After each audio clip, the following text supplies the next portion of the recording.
ఓం శ్రీ సాయిరామ్. సాయి బంధువులరా, ఆత్మస్వరూపులరా, ప్రేమస్వరూపులరా, అందరికీ నమస్కారం.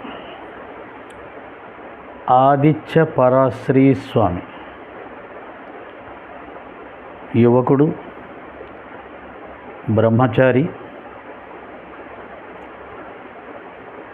వెనకబడిన వర్గాల నుంచి వచ్చినటువంటి ఒక సన్యాసి, కాషాయాంబరధారి. పూర్వజన్మ సంస్కారాల ప్రకారంగా జ్ఞాన మార్గంలో ప్రవేశించినట్లుగా తెలుస్తుంది. అంటే కేవలం 5వ తరగతి వరకు మాత్రమే చదువుకొని ఇప్పుడు ఒక పీఠాధిపతిగా ఎదగడం, కొన్ని వందల మందినో వేల మందినో భక్తి మార్గంలో నడిపించే ప్రయత్నం చేస్తూ ఉండడం, చాలామంది స్వామీజీలు వారిని కూడా గుర్తించి గౌరవించటం,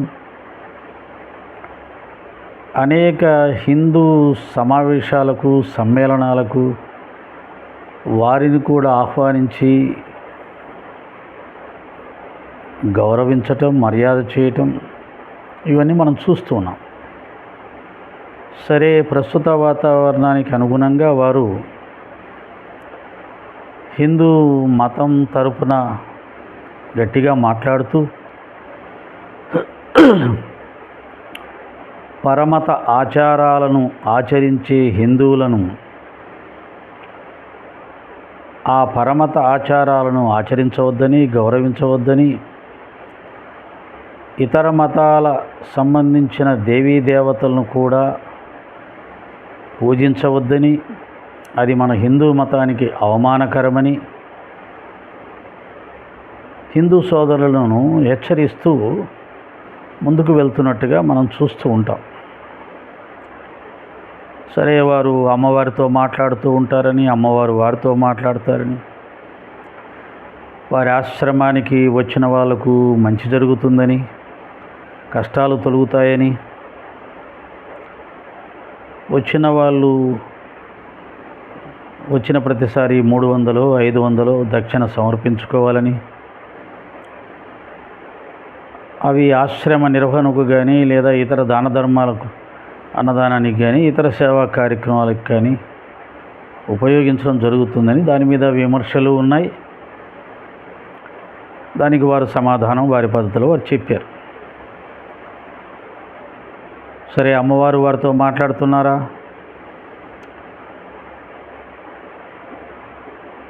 మాట్లాడతారా అమ్మవారు? అది వారి పర్సనల్ విషయం. అమ్మవారికి ఆయనకి సంబంధించిన విషయం.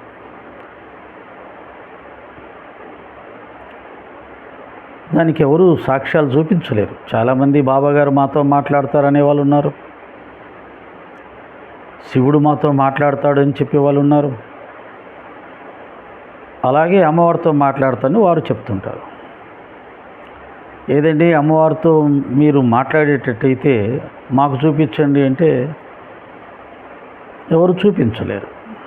ఈ మధ్య చాలామంది ఈ స్వామితో పాటు అదే వయసు ఉన్నటువంటి కొంతమంది యువకులు కూడా అమ్మవారి ఉపాసకులుగా చెప్పుకుంటూ అమ్మవారు మాతో మాట్లాడుతుంటారని వారు కూడా చెప్పడం మనం చూస్తున్నాం. ఏది ఏమైనా ఈ పరాశ్రీ స్వామివారు అతి తక్కువ కాలంలో చాలామంది భక్తుల అభిమానాన్ని చూరగొన్నారు. నేను అనుకుంటాను అది వారి పూర్వజన్మ సంస్కారం.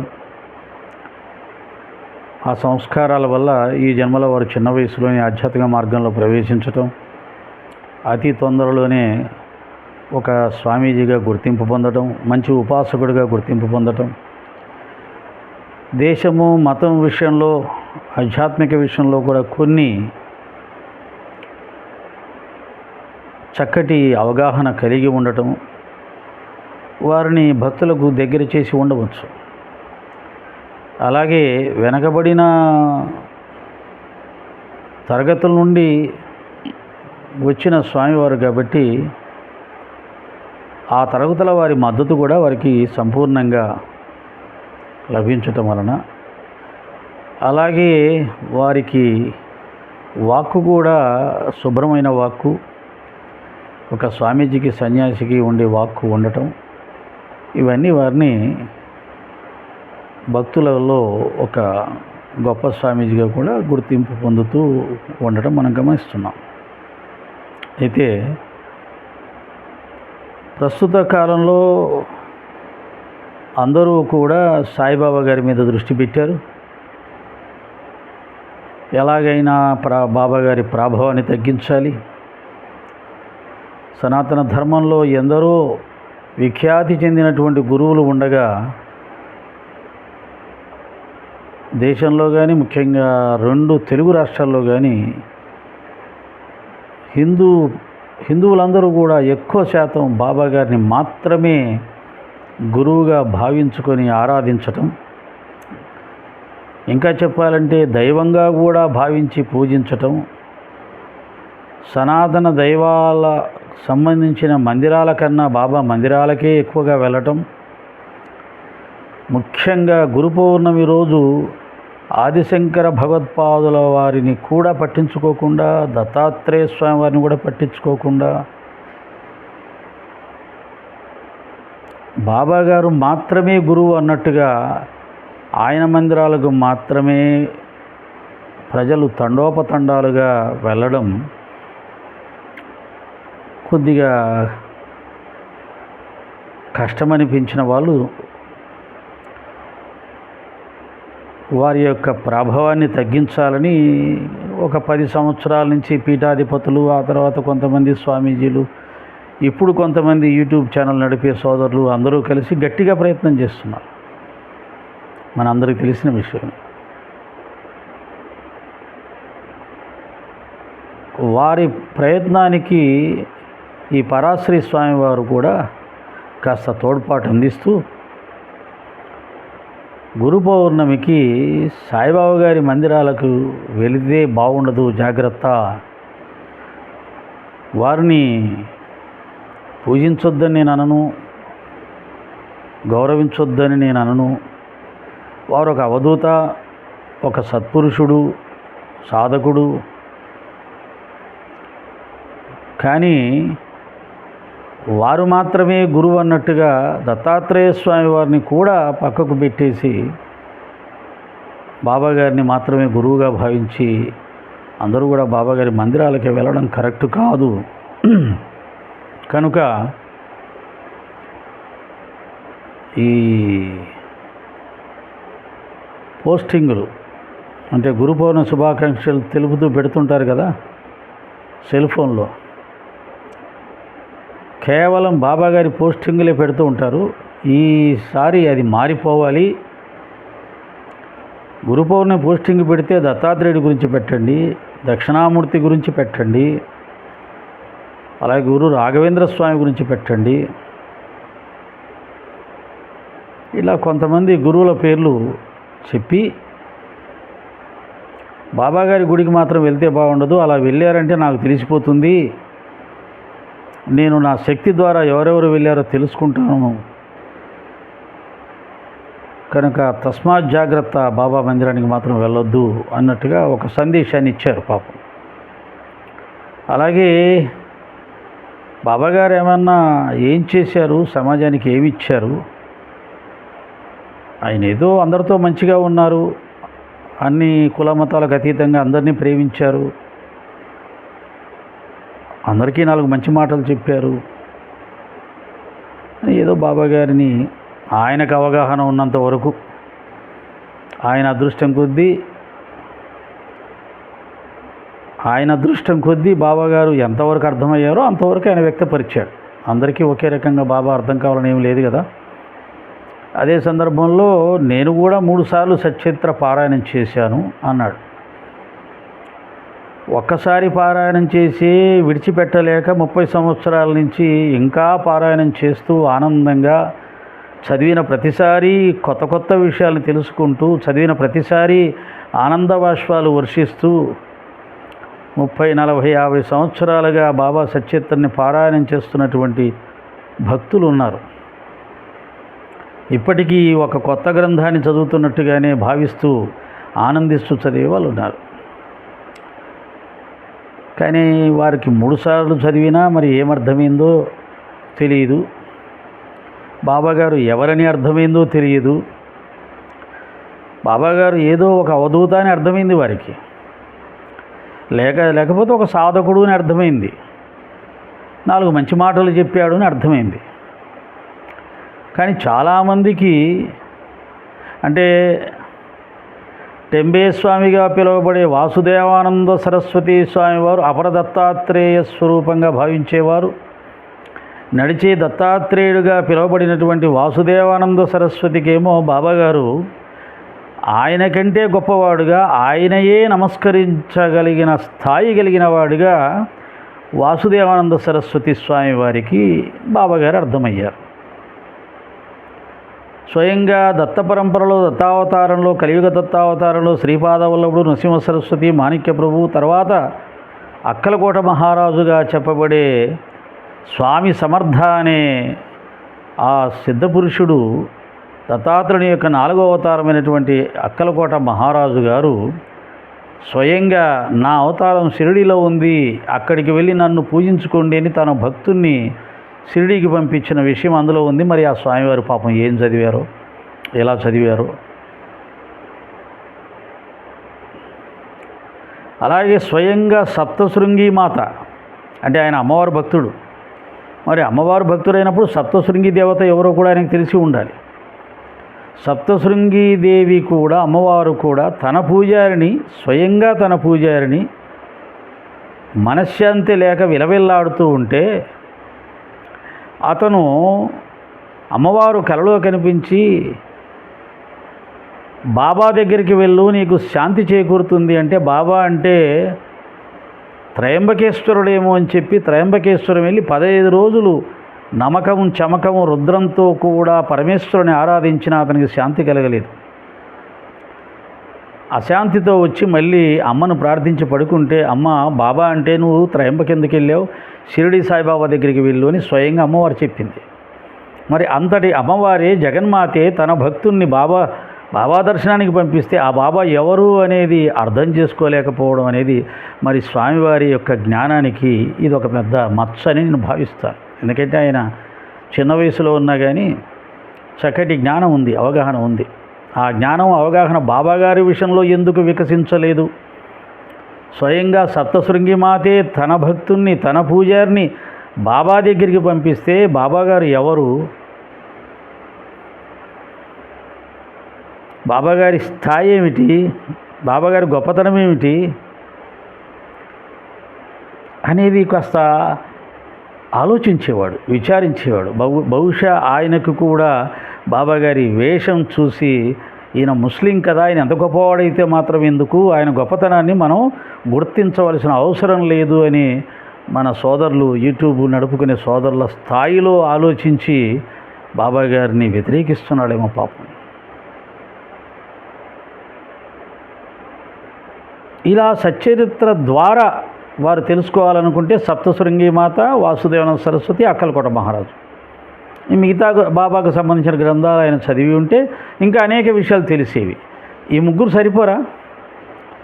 దత్త పరంపరలో 4వ అవతారంగా చెప్పబడే అక్కలకోట మహారాజు స్వామి సమర్థ, నడిచే దత్తాత్రేయుడిగా పిలువబడే వాసుదేవానంద సరస్వతి స్వామివారు, స్వయంగా సప్తశృంగి మాత బాబా గొప్పతనాన్ని అంగీకరించి తమ భక్తుల్ని బాబా దగ్గరికి పంపడం, వాసుదేవానంద సరస్వతి స్వామి అంతటి ఆయన బాబాగారిని మా అన్నగారు, వారికి నేను నమస్కరిస్తున్నాను, నా పైన వారి దయ ఎప్పుడూ ఉండేలా చూడమని వారికి నా తరపున నమస్కారాలు తెలియజేయండి అని బాబాగారిని, ఆయన అనుగ్రహం, ఆయన దయ వాసుదేవానంద సరస్వతి మీద ఉండాలి అని ప్రార్థన చేశాడంటే ఆయనకే బాబా గొప్పతనం అర్థమైందే. దీన్ని బట్టి ఏమి అర్థమవుతుంది? గొప్ప గొప్ప సిద్ధ పురుషులకు, మహాత్ములకు తప్ప సాధారణమైనటువంటి జ్ఞానం ఉన్న వాళ్ళకి, పుస్తక జ్ఞానం ఉన్న వాళ్ళకి బాబా అర్థం కాడు అని అర్థం అవట్లా. ఇది మీరో నేనో చెప్పింది కాదు కదా. వాసుదేవ సరస్వతి ఎవరో ఆయన చరిత్ర తీసుకొని చదివితే తెలుస్తుంది. అక్కలకోట మహారాజు స్వామి సమర్థ ఎవరో చరిత్ర చూస్తే తెలుస్తుంది. సప్తశృంగి మాత గురించి చెప్పాల్సిన అవసరం లేదు. అమ్మవారు జగన్మాత. వీరి ముగ్గురి స్టేట్మెంట్స్ సరిపోదా బాబా గొప్పతనాన్ని? ఇంకా చాలా చాలా చెప్పాలనా? ఓ 100 మంది పేర్లు చెప్పాలా? స్వయంగా రమణ మహర్షి తన భక్తుల్ని, తనను ఆశ్రయించిన భక్తుల్ని, బివి నరసింహస్వామి వారిని గురువు బాబా పశ్చిమాన ఉన్నాడు, వెళ్ళి కలుసుకో అని చెప్పి పంపించాడే రమణ మహర్షి గారు. రమణ మహర్షి గారి స్టేట్మెంట్ సరిపోదా?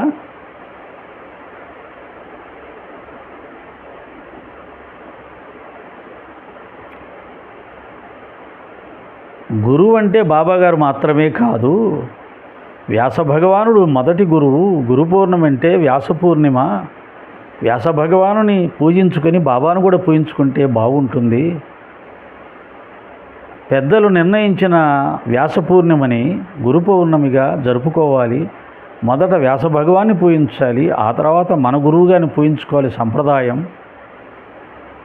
ఇంకా చెప్పాలంటే ఆది గురువు పరమేశ్వరుడు దక్షిణామూర్తిని పూజించుకోవాలి. దత్తాత్రేయ స్వామి ఆయన్ని పూజించుకోవాలి, వ్యాస భగవాన్ని పూజించుకోవాలి, కృష్ణ భగవానుడు జగద్గురువు పూజించుకోవాలి, శంకరాచార్యుని పూజించుకోవాలి. ఆ తర్వాత మన గురువుని పూజించుకోవాలి, బాబాగారిని పూజించాలి. బాబాగారి గుడితో పాటు ఈ గురువులు ఎక్కడైనా మందిరాలు ఉంటే, దక్షిణామూర్తి మందిరం ఉంటే అక్కడికి వెళ్ళండి, దత్తాత్రేయ స్వామి మందిరం ఉంటే అక్కడికి వెళ్ళండి, కృష్ణ మందిరం ఉంటే అక్కడికి వెళ్ళండి, ఆదిశంకరుల మందిరం ఉంటే అక్కడికి వెళ్ళండి అని చెబితే అది ఒక జ్ఞానం, అది ఒక సన్యాసి చెప్పాల్సిన జ్ఞానం. కానీ కోట్లాది మంది 100 సంవత్సరాలుగా తమ జీవితంలో ఎంతో ప్రభావం చూపించి, తమను అనుగ్రహించి, ఆశీర్వదించి, భౌతికంగా ఆధ్యాత్మికంగా అడుగడుగునా తోడ్పాటు అందిస్తూ, నడిపిస్తూ, వారితో అనుబంధాన్ని పెంచుకొని, వారి ప్రేమను పొందుతూ, వారి చేత వేలాది మందిరాలు నిర్మింపచేసుకొని ఆరాధించబడుతున్నటువంటి దత్తాత్రేయ స్వరూపంగా, దత్తాత్రేయ అవతారంగా భావించే సాయినాథుల వారి మందిరానికి వేలాది మంది, లక్షలాది మంది, కోట్లాది మంది భక్తులు వెళుతూ ఉంటే వారిని దారి మళ్లించే ప్రయత్నం చేస్తూ, బాబాగారి మందిరానికి వెళ్ళారంటే జాగ్రత్త, బాబాగారి పోస్టింగ్ పెడితే జాగ్రత్త, ఇదిగో ఈ గురువుల దగ్గరికి వెళ్ళండి, ఈ గురువుల పోస్టింగ్ పెట్టండి, బాబాది మాత్రం పెట్టొద్దు అని పాపం ఆయన చెబుతూ ఉంటే, మంచివాడు, చక్కగా చాలామందిని శుభ్రమార్గంలో నడిపించే ప్రయత్నం చేస్తున్నాడు. చిన్న వయస్సు అయినా సరే వాక్కు, భగవంతుడు సరస్వతీదేవి మంచి వాక్కునిచ్చింది. కానీ కొంతమంది మాయలో పడి కులమత భేదాలను మనస్సుకు ఎక్కించుకొని జగన్మాత అంగీకరించినటువంటి సమర్థ సద్గురు సాయిబాబా వారిని అపర శిష్టాచార్యుడు, దత్తాత్రేయ స్వరూపుడు అయినటువంటి వాసుదేవానంద సరస్వతి వారు అన్నగా సంబోధించిన బాబాగారిని, నా అవతారంగా చెప్పినటువంటి స్వామి సమర్థ లాంటి సిద్ధపురుషుణ్ణి, యోగీశ్వరుణ్ణి, వారి మాటను కూడా లెక్క చేయకుండా, బాబాగారు ఎవరు అని మనసు పెట్టి ఆలోచించకుండా, విచారించకుండా, కొందరి మాటలకు ప్రభావితుడై జాతి మత కుల భేదాలు, ప్రాంతీయ భేదాలు అన్నీ మరచి అందరిలో అంతరాత్మగా ఉన్నటువంటి పరమాత్మను మాత్రమే దర్శించి అద్వైత జ్ఞానాన్ని ఆచరించి బోధించవలసిన స్వామీజీ తాను 3 సార్లు సచత్ర పారాయణం చేసినా సరే బాబా గొప్పతనాన్ని గుర్తించలేక బాబా మందిరాలకు వెళ్తే తస్మాత్ జాగ్రత్త అని హెచ్చరించే అజ్ఞానంలోకి వెళ్ళడం అనేది బాధాకరం. సరే, వారు నిత్యం ఆరాధించే జగన్మాతే వారికి సరైన జ్ఞానాన్ని ప్రసాదిస్తుంది, నడిపిస్తుంది. బాబాగారు కూడా వారిని ఆశీర్వదించి అనుగ్రహించి తానెవరో పరాశ్రీ స్వామి వారికి అర్థమయ్యేలా చేయగలిగిన సామర్థ్యం బాబాగారికి మాత్రమే ఉంది. కాబట్టి పరాశ్రీ స్వామి గారు అందరి గురువులతో పాటు బాబా గుడికి కూడా వెళ్ళండి, బాబా గుడితో పాటు అందరి గుళ్ళకి వెళ్ళండి అని చెప్తే స్వామీజీగా ఒక గొప్ప జ్ఞానం ఉన్న వ్యక్తిగా ప్రజల చేత మన్నన పొందేవాడు. కానీ బాబా గుడికి మాత్రం వెళ్ళొద్దని చెప్పడం ద్వారా వారి జ్ఞానానికే అది మచ్చవుతుంది తప్ప వారికి అది శోభనివ్వదు అని తెలియజేస్తూ, ఇంకా ఎవరెవరు ఎన్ని రకాల ప్రయత్నాలు చేస్తారో చెయ్యండి, మేము కూడా చూస్తూ ఉంటాం. ఎందుకని? మా గురువు సామర్థ్యం ఏమిటో, మా గురువు గొప్పతనం ఏమిటో రేపు గురు పౌర్ణమి రోజు విశ్వమంతా చూస్తుంది. ఒక 5-6 నెలల నుంచి చాలామంది గట్టి ప్రయత్నాలు చేశారు. ఆ ప్రయత్నాలు ఫలించాయా, ఆ ప్రయత్నాలు గాలిలో కొట్టుకుపోయాయా అనేవి గురు పౌర్ణమితో తెలిసిపోతుంది. ఇంతకు ముందు కన్నా తండోపతండాలుగా భక్తులందరూ కూడా సాయి మందిరాలకు వెళ్తారు, బాబాగారిని చేతులార పూజించుకుంటారు, కల్లార దర్శించుకుంటారు, మనసార ప్రార్థించుకుంటారు. ఆ సద్గురు సంపూర్ణ అనుగ్రహాన్ని పొంది తరిస్తారు. రేపు గురు పౌర్ణమి రోజున అందరూ చూస్తారు. దానితో బాబాగారి వ్యతిరేక ఉద్యమాన్ని లేవనెత్తిన వారు ఎంతవరకు సఫలీకృతం అయ్యారు అనేది లోకానికి తెలిసిపోతుంది. సాయిరామ్.